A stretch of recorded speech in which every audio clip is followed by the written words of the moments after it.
welcome back to another episode of the BRG podcast. I am your host, Warp Jester, and my wonderful and talented co-host, Kirak. Hello, everyone. Hey, Kirak, how's it going? How's it going? Going well, going well. As you can see, again, you know why. Oh, dude. The Skype. Skype is just... Holy sweet I got Jesus. sick of it, and just before we started recording for this, I nuked the other machine, so... Yeah. So a nuke from orbit's the only way to be sure. Yeah, I tell you guys, and we end up having to push the recording a day, and might possibly be late getting it edited and out there, to be honest with you, just because we had issues with Skype. We tried using Hangouts, that had issues. We tried Uvu. Oh my god. That was a pile of crap. Yep. So yeah, we're still trying to find something that's an alternative to Skype, if nothing more than just to have a backup, just in case. Hangouts would have worked if it hadn't been for the audio issues.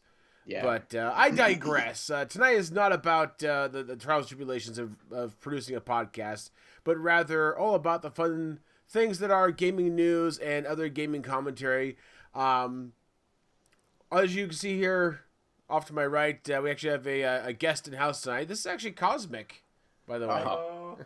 So hey, for you can see a little silhouette of his face. I don't have him lit up too well, but yeah, Cosmic actually is staying with us now. So hopefully, if I get back to doing some recording on like ships, I'll actually be able to record with him. He'll actually be in the other room, the former office, now guest room that I had done so much work on, which I will try to remember to give a tour to at some point here. Anyway, so speaking of gaming news, we're just gonna dive right into it. Right off the top of the bat here, we got some interesting news from Microsoft. Xbox Gaming Pass officially announced. Basically what this is a $10 per month, or $9.99 a month for a pass with basically access to a library of over 100 games. And this is going to be games you can download and play, not streaming or anything like that. Yep. And it's going to be cycling too. So you're paying $10 a month for this game library, but it's not like you're going to pay $10 a month for 100 games and that's it. They're going to constantly be adding other titles to it. Now, they say it's kind of a rotating thing, so there'll probably be some games dropping off as well. I'm not really sure how that works. I didn't get into too depth or detail, but it sounds like a lot of really good games. Idea. There's a bunch of friends of mine who are pretty excited about that. Yeah, so definitely catch up on that. And Xbox Live Gold members can choose to buy any of the games at 20% off, so that's extra little perk there. Also, HTC, the guys who make HTC Vive, VR, congratulate Sony on PSVR sales. So Sony announced that they've sold 915,000 PSVR units, which is a big number. This is from the release date to date. HTC congratulates them and also states that we are very proud of their of our headset and how it sold so far. So if PSVR sold that much, and these guys are just good, able to say, we're proud of what we've done too, and they didn't come out with a number, you could bet it's probably lower. You can bet a lot lower, but you also understand too that the PSVR is cheaper. Oh yeah. And again, 99% of the people that bought the PSVR already had a PlayStation system, whereas a good chunk of people who wanted to get the HTC Vive or the Oculus Rift had to end up buying a computer to actually support them. To be able to do it, exactly. Yeah, so there's a huge difference. Keeping up with the VR news, VR content subscription is coming to Vive users. So there is a Vive, actually on their website, has Vive Port, which is their version of an online gaming purchase. You could purchase games for VR through that. They are planning to release up to 5 VR experiences for $6.99 US a month. Now, this isn't actually out or rolled out as of yet, but it's supposed to be coming soon in 2017. So it's a website for downloading VR games? Well, they already have it. It's already set up. It's basically their version of Steam, and they have a lot of the games that are available on Steam on their Vive port. But what they're now talking about is rolling in a subscription-based model. But Valve so not only can you is purchase, a key person or component of the HTC Vive, and they have HTC Vive things on. I don't get this. It's kind of confusing because, the same guys who developed it in unison, so it's HTC and Valve, it's available all through Steam, and now they're kind of making it available through HTC as well. So yeah, you're right. It's kind of confusing. Okay. Uh, Even more news with virtual reality. Oculus Rift drops in price. So basically, the Rift drops in price. The actual headset unit with a camera, and I believe the Xbox One controller drops to $499 US, and the Oculus Touch, what they call the Touch controllers, are now $99 US. That's a big price drop for when they What originally were came out. they? They were over a grand. Like, they were not as expensive as the Vive, but they were over a grand Canadian when I looked at them. Now they're 899 Canadian in total with everything for Okay, both so those things. that's a good savings. Yeah, so it's not bad. I don't know. I mean, their statement was that they're doing it to reach more price conscious audience, more price conscious audience. I don't know if this has anything to play with or plays into it. The fact that they got sued, the fact that they're trying to prevent them from using the code that apparently allegedly, well, got taken. So maybe it's related. Who knows? I don't know. I don't know. I know. Well, in other less less VR-ish news, the Switch launch sales in in the Americas and Europe are Nintendo's best ever. Now, Hmm. we're saying best ever. The Switch, so to quote, the Switch has reportedly enjoyed the best first 48 hours of sales in the Americas in the company's history. So that means for all of the hype that the original NES had, the N64, any game, you pick a console, the Switch has had like stellar in relation to that. One curiosity I have is, what about them in relation to the 3DS? Oh yeah, that's a good Hmm. point. The article Um, didn't actually mention any Yeah, of so that. they compare it to they compare this console to other consoles, not to mobile devices. Right, exactly. Some of the little stats here: the Nintendo Switch has sold 313,000 units in Japan in the first 48 hours of sale, nearly beating the Wii U's 308,000 of the same period. Legend of Zelda: Breath of the Wild has also become the biggest selling Nintendo launch title ever in Europe, even outselling the Wii Sports in the first week's sales. And Wii Sports was That's fun. crazy. And Wii Sports was fun, but keep in mind they sold a lot of units, and Wii Sports was bundled in, True right? that. Where Zelda now they're was buying. actually a discrete title you had to buy with the Yeah, system, yeah. and that's a lot of fun. A little bit of old news here because we had to catch up from last week here, but even before Breath of the Wild came out, there was actually a leak for a Oh, lot of content for Breath of the Wild, and some oh, pioneering individuals figured out they could actually download content from Breath of the Wild directly from Nintendo's website. oh, no way. So there was content, everything from a list and visuals of all the weapons in the game to media video of the actual end of the game that people got their hands on to play with, which is kind of thing. Now the real fun part of this is of course, Nintendo, sicked the DMCA lawyers on everybody and their mother to try to clamp this down. But the other thing they did is they have reportedly perma-banned any hardware that ties or syncs into their servers that has the pirated content on it. Ooh, that's Whoops! severe. Yeah, man. Permaban. Whoops! Wow. Dang.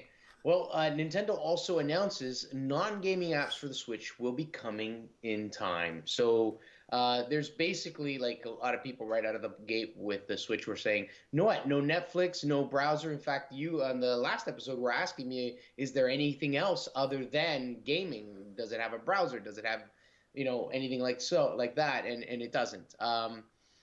They did release a statement saying we built the Nintendo Switch to be a world class gaming device, meaning we want you to first and foremost play games on the system and have an incredibly fun experience. But then they do go on to say something that where is it?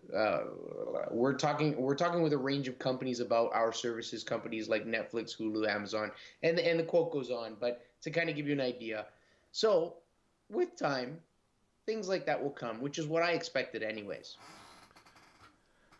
In time, things will In time, come. yeah. It's kind of constipation.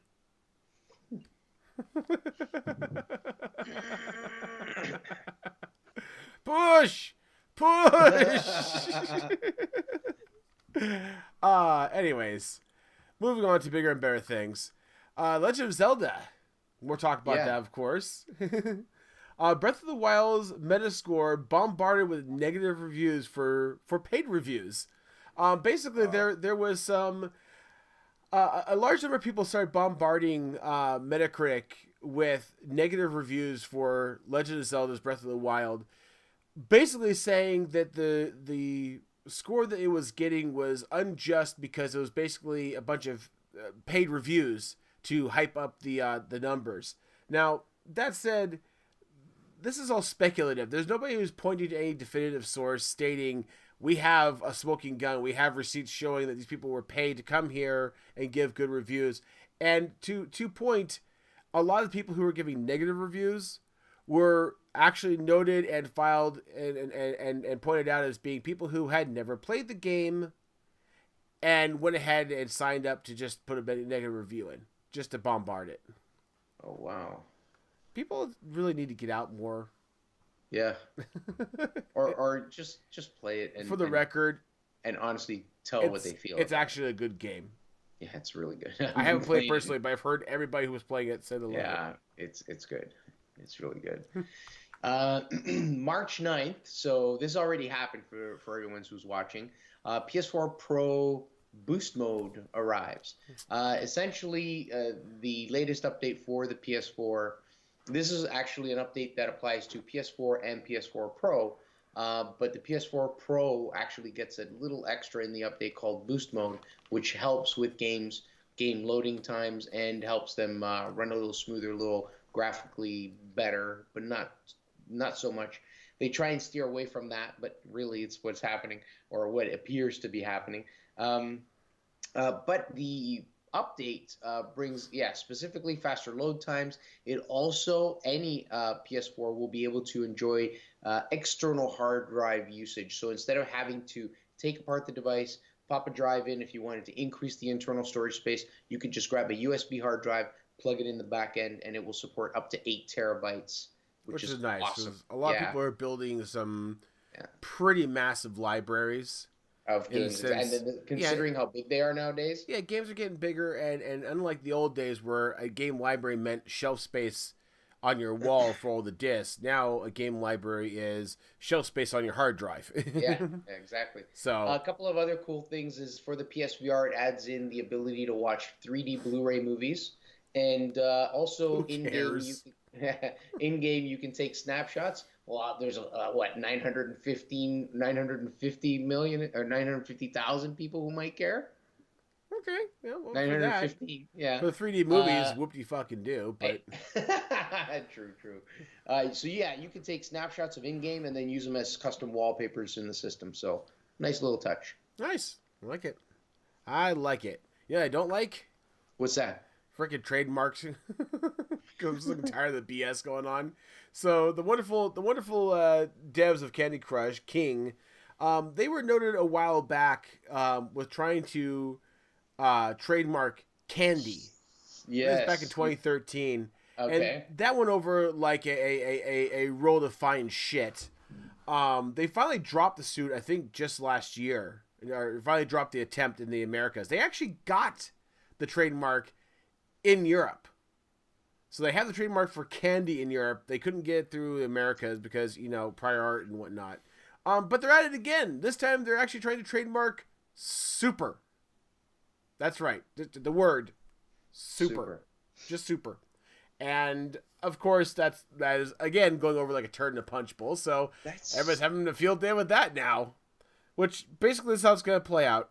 The EU is really stupid about trademarks and will grant it to them. And the United States will drag it out forever and a day, even though there's no way in hell they should have rights to trademark Super, as there is a metric shit ton of prior art examples, like, oh, I don't know, Super Mario Brothers, Yes, Super Meat Boy, I was thinking Super Super everything NES. else. Yeah. I Yeah. mean, for the love of God, give me a break. Oh my goodness. It's retarded. It's absolutely friggin' retarded. But in other lawsuit happy news, Yeah. so yeah, you remember those fine people over at ZeniMax? You know, the ones that just won the lawsuit against Facebook for the Oculus.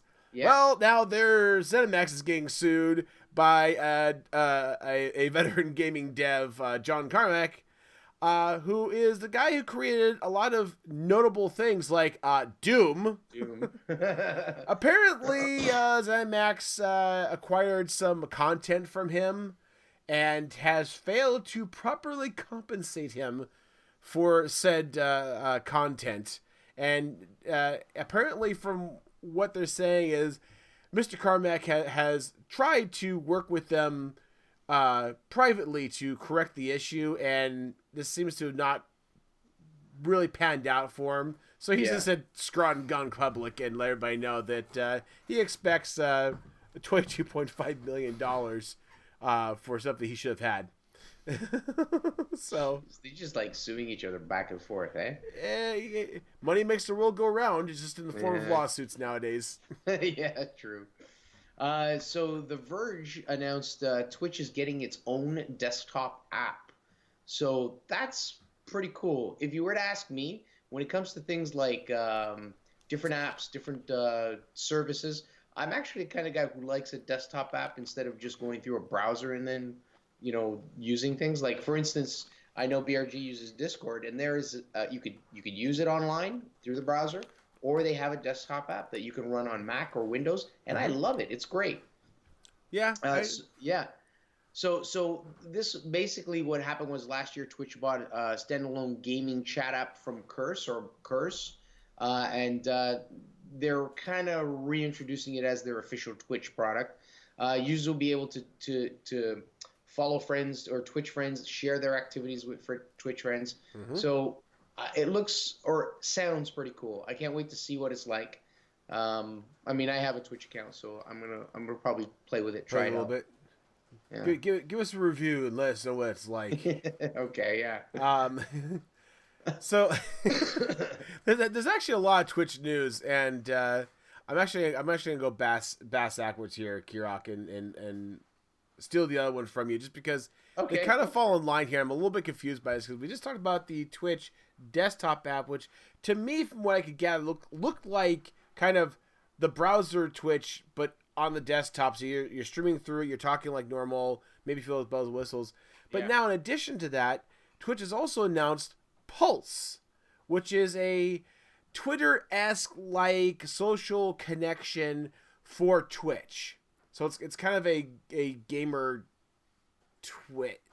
Twitter. Yeah. So they've got that. They've got this, and I guess in the end that's great because now they can do what? They can announce that they'll be streaming every single episode of the Power Rangers. Power Rangers, yes.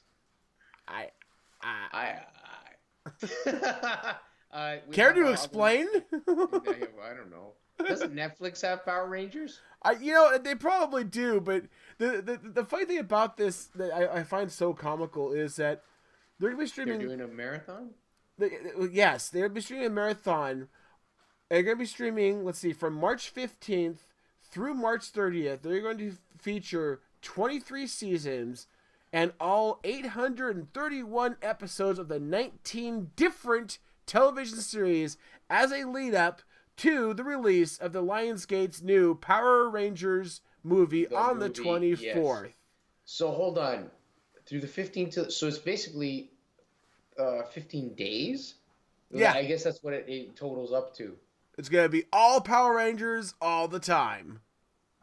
So that's insane. Go to Costco, get your big giant bag, a Costco-sized bag of popcorn, get a metric crap ton of Red Bulls, and get ready for a catheter so you don't have to move. No, but exactly. No, but here's the thing. The word, because it says the marathon, they're doing a marathon. The word marathon implies exactly what you just described: sitting your ass down and not moving. Yeah, this is not like Netflix where you watch what you all watch and pause when you need to go to the bathroom. It literally is. They are going to be streaming all of this content around the clock until the release of the new movie. Either you catch it or you don't. Or you don't. Exactly. That's crazy. So there you go. Oh my goodness. I don't even begin to understand. No. Star Wars. Yes. What's going on with Star Wars? You tell me. I'm all twitched out. Oh, sorry. So yes, Star Wars. Well, there are rumors, and I actually went to the article afterwards, and the rumors did say that. Well, it was wishful thinking. There were rumors that the original series. So help me out here because I'm 4, not 5, and 6. The original saga. Yeah, but to me it was 1, 2, and 3. See, that's why I'm saying they went and messed the whole Star Wars timeline up with what they did. No. In all fairness, from about the second movie, give or take, it was very clear in everybody's mind that we had jumped into the middle of this saga, and people knew it. So, Okay. At least from my early knowledge in life, and I was barely around for the second, for conscious memory, and then of course I saw the third when I was a small wee child. But people understood that this was 4, 5, and 6. Okay. Because I never watched them, period. I never watched them when they were out. I remember when they were out. Mm-hmm. When Return of the Jedi was out. So essentially what the rumor was is that they were going to re-release 4, 5, and 6, original, unedited, or unaltered versions. Yep. They didn't know if they were, the rumor was they were going to be released on Blu-ray or back in theaters again, remastered high-res 4K type thing. And then if you read further, there is an update to the article, and the article does say that it turns out that this was wishful thinking. It came from Slash Film, and the reason they ran with it is because it came from a pretty reputable source. I don't know exactly how they found out that it wasn't, official. Yeah. But, so basically, there's probably tons of people who are waiting for an unaltered version of these to come out. And to be fair, this kind of from what I can gather and what I can speculate, this is probably gathering a little bit around that there was actually, I'm hoping it's still going, there was a fan-funded project to actually recreate the original unedited versions of the original trilogy, 4, 5, and 6, through the work, basically somebody going through and collecting DVDs, laser discs, VHS tapes, etc., of original content. Yeah. And splicing it all together to get, if there's this piece in this, for all of you who don't know, there's many edited versions of Star Wars now. Lucas kept revising the damn things. Everything that came to a re-release on Laserdisc and VHS, and they kept changing things. So they'd go through, they'd find the little slips of the movie from each piece that wasn't edited and re-tag them back together to create one contiguous string of unedited movie. So, so long story short, no, there's going to be no official unedited original release, but there may be a fan redone one. Version. Okay, that'd be cool. Here's hoping. Here's hoping. Hey guys, I do appreciate, hope you appreciate the news bits we're doing. We're trying to, again, get kind of a rapid fire, get a lot more news in for you so you guys are a lot more informed. We're going to take a quick break here, however, and I want to be able to go ahead and catch you up on what's going on with the BRG group. Again, the real big news right now, among many other things, is that we have the new modded Minecraft server up and running, and there's a lot of stuff going on there. Again, you can catch some of the live streams that Tox has been streaming to our Twitch channel, so you can kind of see what's going on there. We have those copied over to our YouTube channel, so you can pick them up right here on our YouTube channel. But of course, there are a bevy of other people such as BDA and Ruark and so on that are doing their own recording from the server onto their channels as well. So you can go and check out almost any BRGer and find some content on there and check it out. So if you're interested in modded Minecraft, please check this out. Again, it is a custom modded pack for a custom server. It's a whitelist server, so you have to be whitelisted to join us. And we are certainly into meeting new people. So please feel free to head on over to BarrockGaming.com, get to know us, and then you can make the request and see if you can join us. All right, guys. Cool. Kirok. Yes. I want to tell you a little tale. Please do. I'm all ears. All ears? That's a pretty big smile right between the ears. So here's an interesting one that came up, and I lashed onto this particular topic because I wanted to kind of go through it. This got a little bit sensationalized, and I don't like that too much because a lot of different websites were reporting and not really doing a lot of good sleuthing. Now, Motherboard here did a pretty good job of explaining things, giving some good commentary on it, so I definitely encourage you to read their article in full. But to give you kind of some highlights and my take on it, first of all, what we're talking about is video game industry is lobbying against your right to repair consoles. So, in case somehow you didn't know, whenever your console has an issue, say Red Ring of Death, for example, or if you want to mod your console in some cases, most of the time, more often than not, breaking that little seal says void if broken basically means you no longer have a warranty because you are unauthorized to be inside these cases, and anything you do just by breaking that seal is considered null and void, not okay, violation of the most decrepit sort. So basically, that hasn't flown very well with a lot of people, and there's a lot of legislation being pushed through at the state level now that's pushing it back against that. One particularly notable one is actually out of Nebraska, of all places, and it's the right to repair bill in Nebraska, which would give hardware manufacturers fewer rights to control the end of life of their electronics that they have sold. Okay. Now, needless to say, a lot of companies are not very happy about this, and basically what they're having a meltdown about is, well, to be fair, what they're saying is this is going to cause harm to the consumer. Yes. And all kinds of things. Now, this is where I get a little bit salty. So, first of all, the reason why I'm putting this in a gaming podcast is because one of the key principal players in lobbying against this right to repair is the Entertainment Software Association. If you don't know who those are, this is a major trade organization that consists of big heads like Sony, Microsoft, and Nintendo, along with dozens of video game developers and publishers. So these are the gaming industry. And this association is using their dollars are getting from these groups to represent, quote unquote, these groups, and is lobbying against this. Now, here's the thing. This is what really kind of gets under my skin. Some of the big sticking points of the bill that the ESA is so upset about is Section 3. And I'm actually I done did my homework. I actually went to the bill here in the PDF and actually read the goddamn thing.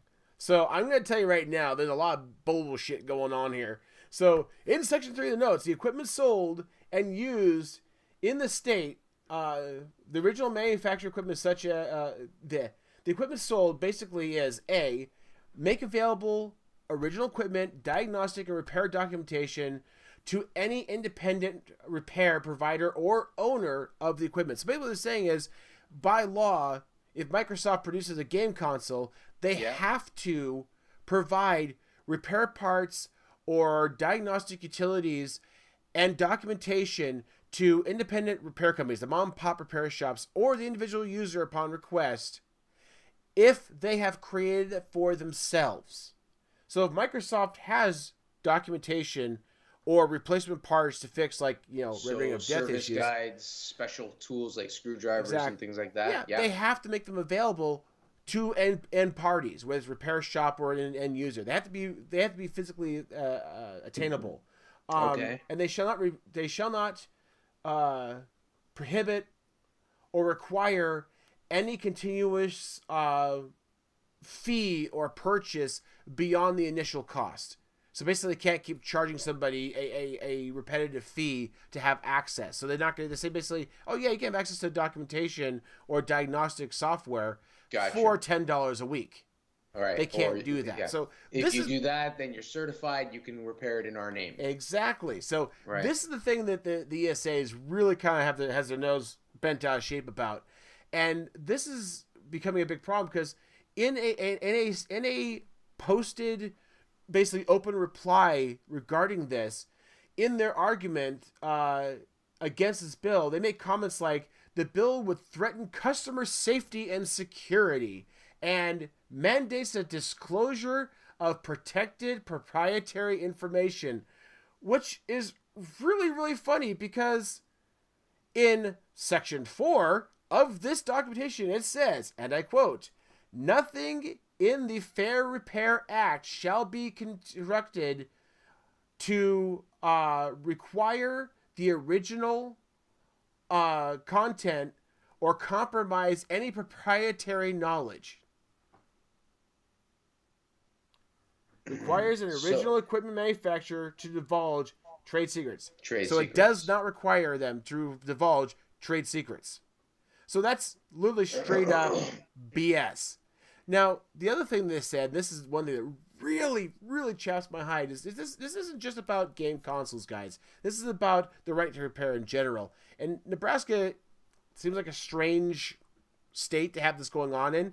But if anybody is kind of paying attention to tech news in general, there's a big snafu going on regarding farmers having rights to access and diagnose issues with the software in their John Deere tractors. Tractors these day and age are super high tech, so they're much computerized, so that they can literally set them to go, sit in the cab, and have it via GPS go about its business down the field. I mean, they're very advanced. And there's been a big deal about John Deere saying, there's no way in hell you're allowed to pop the hood on that thing when it comes to our software. Period. You do that, we'll sue the living piss out of you. So, strangely enough, this particular documentation specifically pulls out vehicles out of it. So it's not even attaching to that particular thing. No. But it does happen to work towards other things like smartphones, like computers, and other things like that. They even said, actually in a reply from the ESA and other groups, smartphones, computers, servers, and other devices are continuously at risk from hackers and and any weakening of those standards, such as sharing sensitive diagnostic tools, will increase the risk to the customer. So when you read this upsets you because you don't buy that? Not even for a minute. This is absolute complete bullshit. A hacker is not going to move to Nebraska just to get rights to diagnostic software so they can hack a freaking Xbox. No, they can hack a freaking Xbox as it is. Exactly. They can do whatever the fuck they want whenever they want. It's bullshit. And they're pissy about it. Here's what it boils down to. And again, this is why I really encourage you to definitely check out this Motherboard article. They actually go into and they're very blatant about it. They're like, listen, this is absolute freaking bullshit, and here's why. And they go through step by step. Some of the highlights, for example, both the PS3 and the Xbox 360 have had signature failures that affected huge numbers of the devices. The yellow line of death and the red ring of death. Was a big deal. Sony charged $200 for a refurbished device, and Microsoft replaced many red ring of death in the Xbox 360 device debuggle, which is laudable, however. The actual fix for the problem was both cheap, easily done by an independent company, or even by consumers. It could have easily been taken care of by popping off the top at home and taking care of it, but they didn't want you doing it. They wanted you to go through this big elongated process of having to call them, wait through their automated system, fight with their service techs on the phone, just to get them to send a box out so you can send the damn thing back. Haven't forgotten as how many weeks or a month that it's gone while they fix this issue to send it back to you. And in some cases, for people who had happened multiple times. So it's laughable they want to do this. The big problem is that they just want to have the market corners when there is an issue, we want an upgrade, you want to do anything else, that you have to pay them. Do you think Sony wants to have you pay for a multiple $100 system and then pay a small price for upgrades or to make the system a little better? No. They want you to go out and buy a goddamn another one. Yeah, they'd rather you buy one. Exactly. Or they want to do it for you for a fee. Yeah, exactly. Or you'd end up sending it in. They were like, well, no, there's nothing we can do. You're out of warranty. You might as well buy a new one. Or we can give you a replacement unit for less. Exactly. And that's the way it is. Now, that's what it boils down to. Now, there are similar bills, not only in Nebraska, but also Minnesota, New York, Massachusetts, and Kansas. It's also... I thought you were going to say Canada. Kansas. And there's also some being introduced in Wyoming. So legislation is starting to come out there, and they're getting very antsy about that because once you get one set, it can start snowballing against them. They don't want that. So they really want to double and triple down on Nebraska and try to blow this out of the water while they can. So, if you happen to be somebody in Nebraska, I highly, highly recommend that you write a representative and just say, hey, listen, it's BS they're lobbying against it. This is good legislation. This helps and saves me. This gives me the rights that I deserve owning this hardware. Please don't scratch it just because somebody's got money dollars trying to shove into your pocket. And just so you guys know, it's not just the ESA. There's a lot of people against this. One that really pisses me off is CompTIA. It's an information technology trade group that represents many independent repair people, but also represents companies like Apple. Mm-hmm. So this is the CompTIA is kind of testing a tick for IT and other things, and they represent repair people, and they're lobbying against this. The CTIA, a wireless telecom trade group that represents Verizon, AT&T, T-Mobile, and other cell phone carriers. They're against the right to repair. NetChoice, an economic trade group that represents drone manufacturers such as DJI, as well as other companies like PayPal and AOL. They're a big company, yeah. They're against it.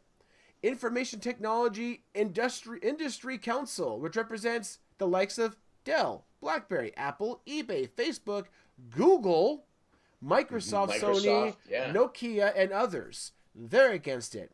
Satellites and Broadcast Communications Association, representing DirecTV and others. They don't want their TV top boxes hacked.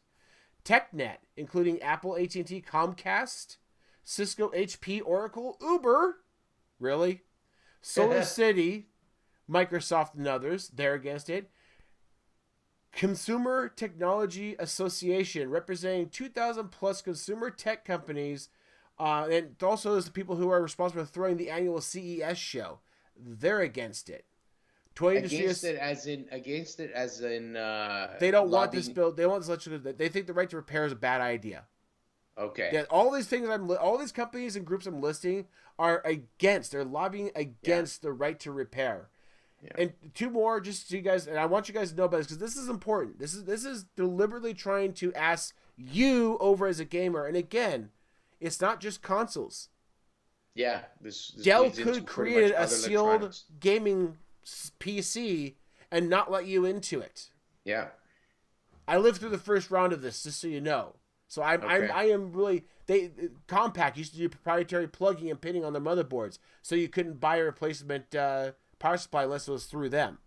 So this is really like the two other big groups. Toy Industry Association represents VTech, who does the tablets, the toys for that they got hacked. For kids, and other toy companies, and State Privacy and Security Coalition that represents Google, Facebook, and more, and dozens of others. So there you go. Here's a huge list of large corporations that are lobbying against this kind of legislation because they don't want you to be proficient and capable of taking care of your own hardware to fix it and or to upgrade it, mod it, or modify it for your own means. So if you don't care, you don't care, and that's whatever. I'm fine with that. Not everybody has to be tech savvy and want to deal with this, but for the love of God, the idea, the thought that I can't crack open my case to add RAM or add a video card or whatever, the fact that I can't open up my console to repair the red ring of death when I know perfectly well it's a bad solder joint. Give me a break. To all these different companies out there, fuck you. We pay your salaries. We buy your shit.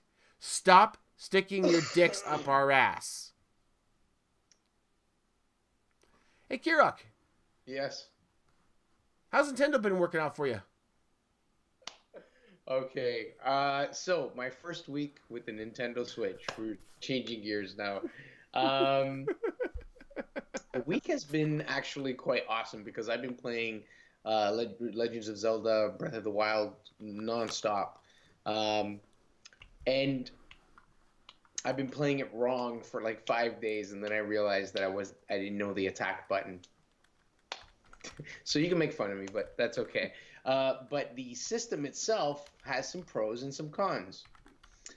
So what I've been doing over the last week as I've been using it, bringing it to work, playing with it on my lunch hour in handheld mode, playing it on my television using the Pro controller. Um, I've noticed some pros and some cons, and at this point, I'd like to go over them real quick. I have more cons than I do pros, but I don't think a lot of the cons are that bad. Here's the pros. Portability, when you realize that you're playing on the TV and you forget and you think it's a console and you could just lift it up and walk away and continue the game. That factor in this as a console is huge. Yes, it may be a tad underpowered when plugged into the TV, but I think they can easily fix that or remedy that by okay, to be fair, underpowered as in relation to other consoles, or underpowered as in relation to the games it's trying to run? I would say in relation to other consoles for sure.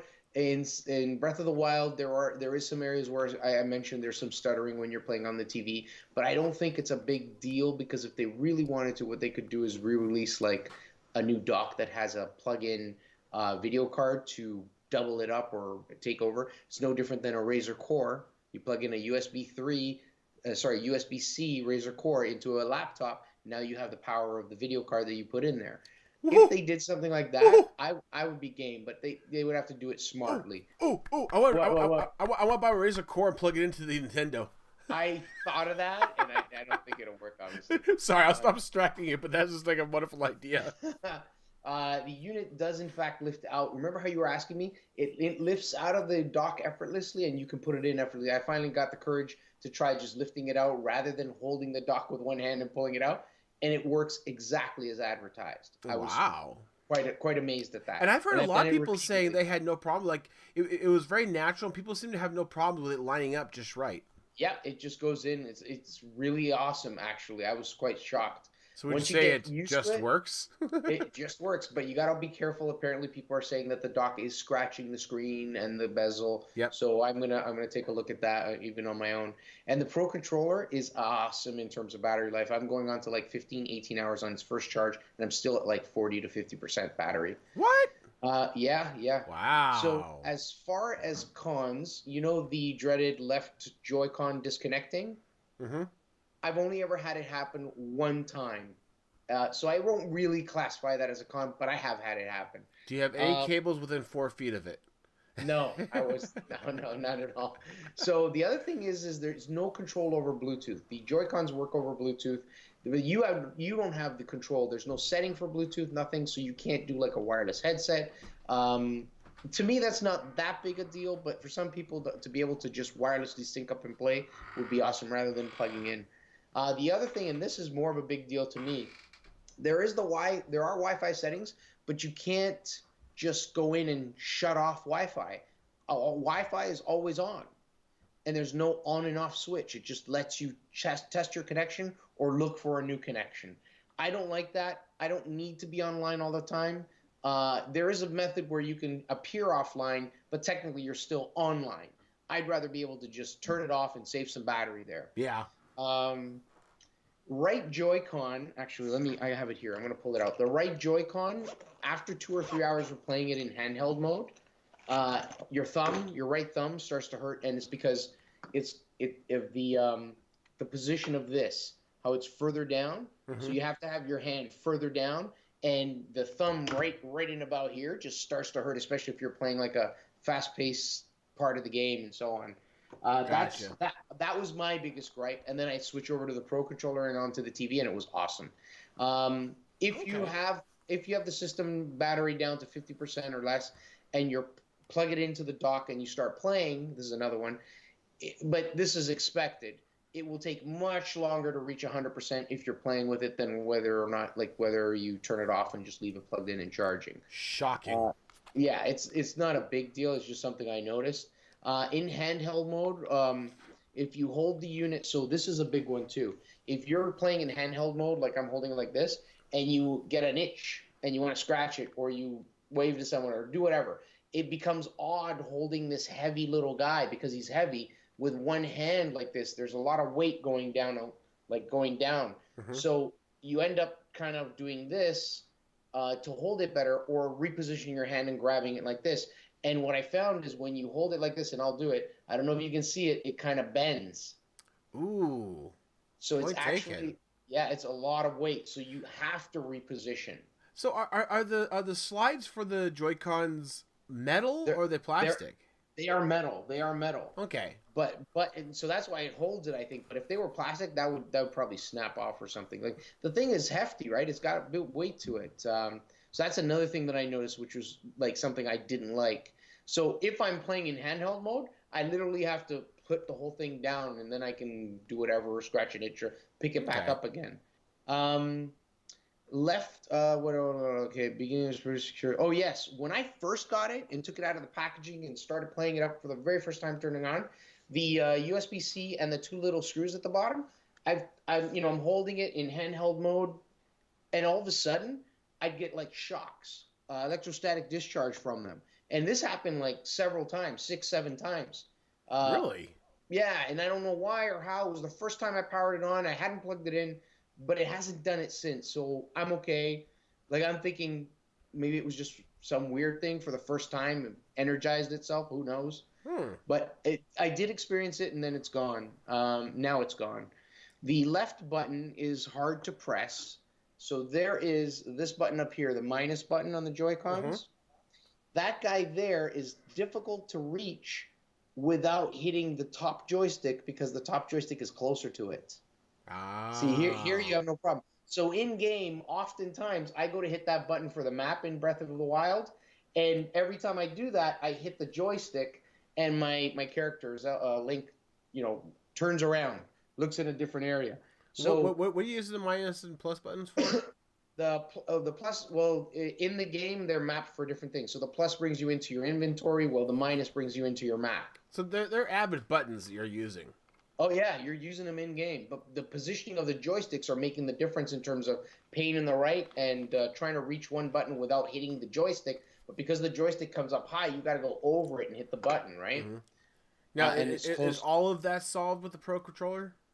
Yeah, it is. Actually, there's one other thing that I wanted to mention, which I have in here. Those same buttons, these two plus and minus, and the buttons at the bottom, capture on this side and home on this side.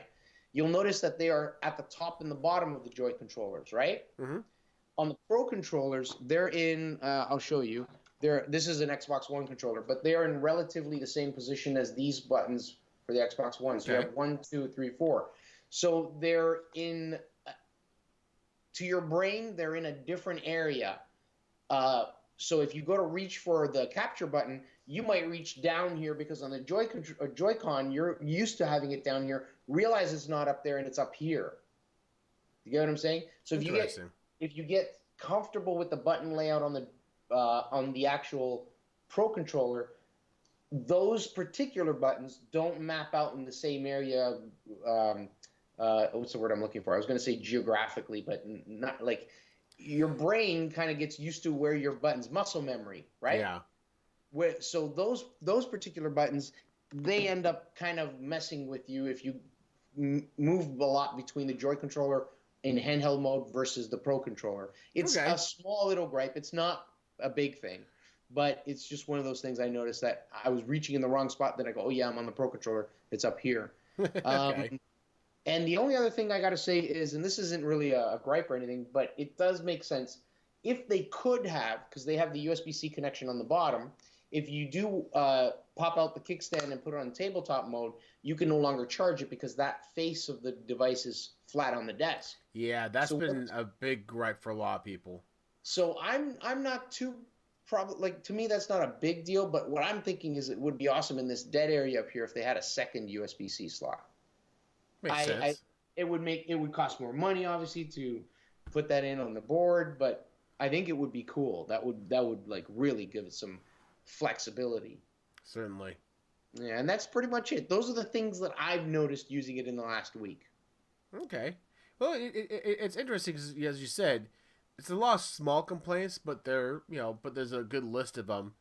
But it really does feel like this is really new ground to be diving into, Yeah. and this is a lot of kind of the 1.0 grumbles you're gonna hear. Oh Now yeah. you've got mass market playing it, testing it, whatnot. I guarantee if there is a second generation of the Switch or the next the next iteration of it, that they'll probably address a lot of these. And yeah, I could definitely. It really feels like to keep costs down, they don't want to have multiple plugs in the thing, but they really had to have the plug on the bottom so it could dock. But like Right. you noted, it doesn't work out well for charging it unless it's in its dock. Yeah. So there you go. Well, thank you for the update on that, and Yeah. I'm hoping we can get a beefy game review from you regarding Okay. Zelda. Still, Zelda. I don't want to push you. I know it's kind of like you're kind of sitting back and just enjoying the game. Yeah. I'm not looking for any details or whatnot. I really want to sit down and kind of go over kind of the different known points of the artistry, the storyline, the gameplay, the kind of hand holding or teaching line, and just get a feel for how it felt to you Okay. and I whatnot. could definitely do that. It's story wise though, I'm still I still am near the beginning, and that's simply because the game as you play it, it tells you go to this point from here, so you got to go here and do this part of the main quest. Yep. And this is what I'm doing. I'm going, and then something happens, so I get distracted, and I start exploring, and I start looking, and I start going over here, and then I get a side quest, and so I'm doing all these things hours later, and I still haven't gotten to the end point of that one main quest. It's huge. It's fun. It's awesome. Yeah. Yeah, it is what it is, right? Yeah. Anyways, thank you again for that, because I'm living vicariously through you since I can't afford one right now. But I do appreciate it. And guys, if you have any questions, thoughts, or opinions about the Switch, please let us know. You can drop us a line either in the comments below or over at the Ball Rocket Gaming website, or hell, for that matter, you can just figure out where Kirok lives through whatever means possible and just go knock on his door. I totally encourage stalking. I believe stalking actually is legal in Canada. What? So yeah, I'm pretty sure it does. They're so friendly up there. They're just like, oh hey, you're stalking me, eh? Thank you. Like, oh, I'm sorry. Did you want to come in? Would you like some tea? Oh wait.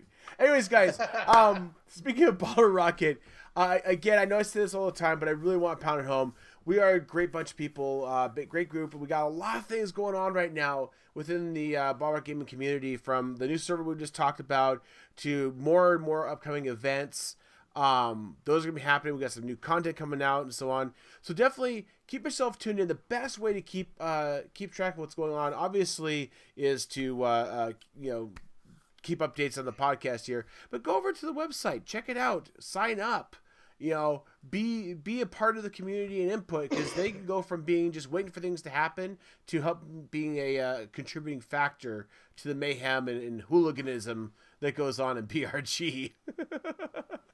One last little quick thing for you guys for a pound winning some excellent Zelda Breath of the Wild cosplay. For those who are very astute looking at the pictures here, you will notice that this is in fact the same exact person that Kirok got to see in person waiting in line for the release of the Switch we showed in our last episode. You can go back to that one, watch the line video he put together. Hot chick, has a website. What's her name? Something Wolf? Holly. Holly Wolf. Holly Wolf. Look her up. She's pretty. Anyways, check out the Mary Marion of pictures of Holly here, and Kirok promises that next time she comes into his store, which apparently she does a lot, he's gonna talk to her and try to see about getting her on the show. When did I say that? What was I drinking when I said that? I'm pretty sure you said that.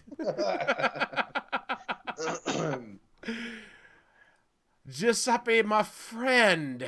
Yes, sir. We have a whole bunch of games coming out, and we Yeah, gotta pound through these real quick. But we'll do them. We'll just say the titles. just pound them through. Show them All off for right. me. All right. Okay, you got it. March 7th. Doing some last week releases because we didn't do them during the Switch release. Ghost Recon Wildlands, Xbox, PC, PS4. Ultimate Marvel vs. Capcom 3, same day, March 7th. PC, Xbox One. Lego Worlds, it got pushed back. We mentioned it was released a few episodes back. Apparently, that was also March 7th. PC, PS4, Xbox One. And then Nier Automata, which is a role-playing game for PS4 in North America only, March 7 as well. March 8th, Verdun was released. This game was released back on Steam back in 2016. Also on PS4 in Steam was 2015, PS4 was 2016. Xbox One will be March 8th or should already be out. And then upcoming games, March 14th, Danganronpa 1 and 2 Reloaded for the PS4 in North America, as well as Dead Rising 4 on Steam, which is pretty cool. Woohoo! Yeah. So there you go, guys. There's your quick line view of what's coming up. So if you're interested in those games, definitely make sure you check them out and get ready for them because they're coming down the pipe fast. Fast. All right, guys. As always, I say if you have any thoughts and whatnot and input, please make sure you provide that input either through the comments below or through our forums on the website. I've already given you that spiel, so I'll leave that one off. Kirok. Yes. I see something new on your site. Oh, yes. I actually posted the same unboxing video of my Switch as well as the midnight launch lineup, which we showed in the last episode for the BRG podcast. I just grabbed those snippets and threw them on my channel. Let people know you're still awake, right? Yeah, I'm still alive, still here. And how's Project Singularity doing? Project Singularity is fine. Today was game morning for our members overseas. I was working, so I didn't get to participate. So don't know if they actually got together and played. I think they may have. I could be wrong. We gotta get you pow on with Linz and Dan OC, because it seems like you've got a good flow going for alternating the days and the times on a particular event to keep it fresh so that other people can join who normally can't. So that's we pretty much do it weekly, but 1 week it's weekend, 1 week it's a weekday, and then the next week it's nights, then the next week it's days, the next 2 weeks, and so on. Right. It's definitely it sounds like a great format. I think Wild Rocket should pick up that format. It sounds like work well. And as always, guys, if you want to keep connected to Kirok, definitely subscribe to his Twitter account so you can blabber at him there and tell him he's wrong about the Switch and all the bad things. He said bad mouthing. Oh, dude, you can post right to Twitch. You can post right to Facebook from in-game. You can capture the posts, any in-game image, and I've been doing that. It's so good. So good. That myself, guys, have been pretty active. I got the critical stuff done for the renovation. I now got Cosmic moved in there. He's actually got one of his consoles. I think it's the Xbox hooked up to his TV, so he's putzing around with that. So my kids love him to death. And as crazy can be, my Moto Vlog channel actually has a new vlog up, and I've got at least a month and a half worth of once a week vlogs coming out. So you'll have a good solid month of once a week releases of vlogs. Now the vlogs are old. I finally got a chance to edit them. So some of the topics I have are timeless. They can be put up, and it's great. But there is one thing I talk about some news regarding Facebook, I think it was, and their racist ad demographics. Okay. So yeah, there's that. But yeah, I do have a new one. The current one is Facebook sells racist ads is my title. So go over to my moto vlog. I have lovingly titled the series "Shitty Moto Vlogs" because I use a really shitty $25 camera that is using the built-in mic on it, so the wind nose is absolutely horrible. But they're fun topics, and I try to keep my speed down so I can actually talk and you can actually hear me. And I enjoy doing vlogs, and I'm enjoying doing this. You can go over there, check them out. And I will have some other non-vlog videos going pretty shortly here as well. So yay, activity on my YouTube channels! Woo! Nice. Congrats.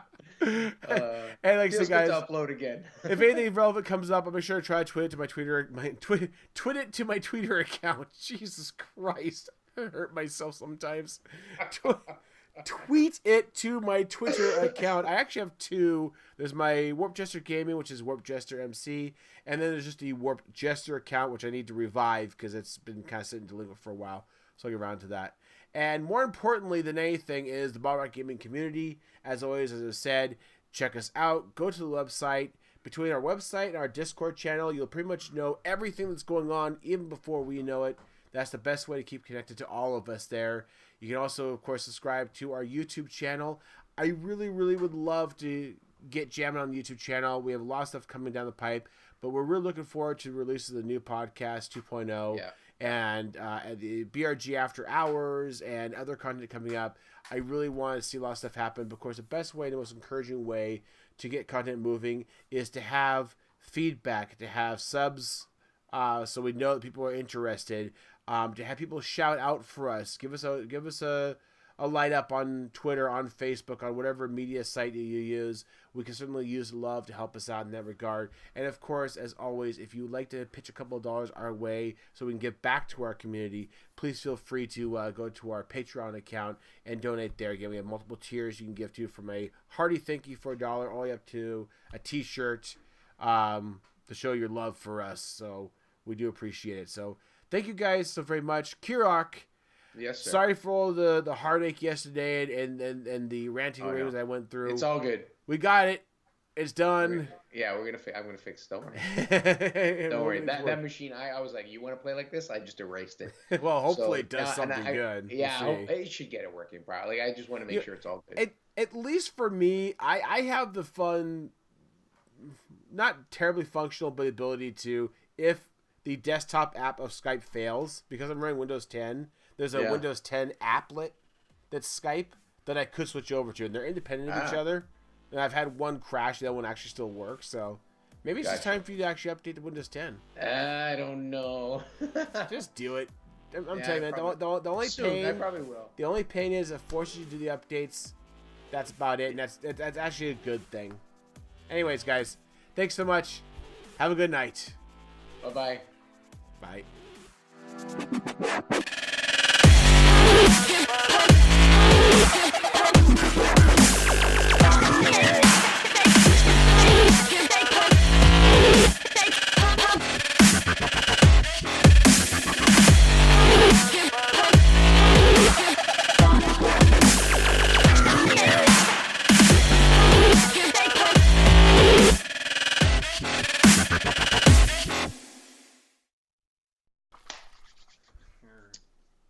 Senile in your old age. I was going senile a long time ago. Back when you got the diapers for your birthday? Yeah. Fuck you. Do you still have that butt paste? No, I used it. I have kids. It actually is useful. Oh, okay.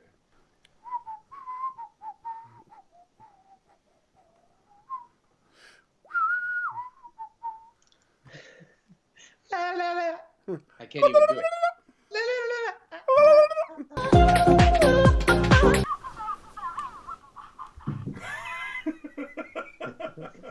What the shit? Yeah. Oh boy, I say, boy. Listen to me when I'm talking to your boy. Foghorn Leghorn. I was thinking about that when he was talking to the weasel. Episode 61. Yeah. No, 62. 62. Yeah. Wow. Man. Time's fun when you're having flies.